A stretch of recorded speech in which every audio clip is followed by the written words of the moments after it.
ranch has become a unique event space highlighting agri-tourism.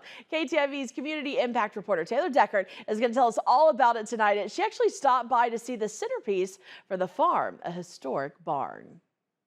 32 years ago, Noreen Jorgensen moved to this property located in the Missouri River Valley, home to Blue Tin Ranch and the 1909 barn, brought to this homestead in 2005. We're kind of a landmark. When people say, well, when you go past the farm with all the blue roofs, you're about a mile away from town. She started in 2020, turning this space into an agricultural event space, working to get as many people out to Southeast South Dakota through Airbnb, hosting weddings, and offering a camping spot for people passing through. We just love to have people come and experience the farm. The Agri-Tourism and Adventure Travel Workshop brought in 60 people to Blue Tin Ranch on Thursday morning. Agri-tourism is a branch of tourism specifically that looks at getting people a little bit more involved and showing them what agriculture looks like in different areas. I think especially with this kind of farm movement and everybody wanting, a backyard chicken and wondering where their food comes from, there's just been so much interest. She turned her family's farmland into an agri-tourism hotspot.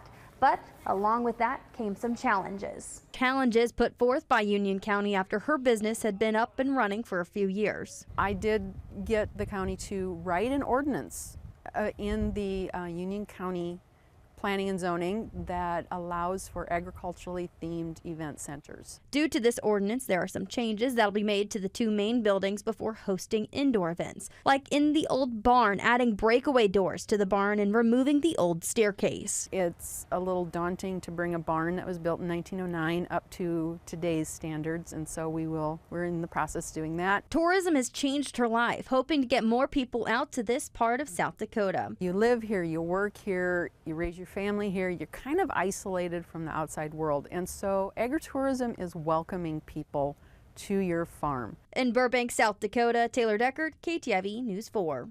All right, so the tour also made stops today at Valiant Vineyards in Clay County, Mason Acres in Yankton County, and Good Earth Farm in Lincoln County. As for Jorgensen, she is hoping to offer more outdoor events in the near future as she continues to build her homestead to the new zoning standard.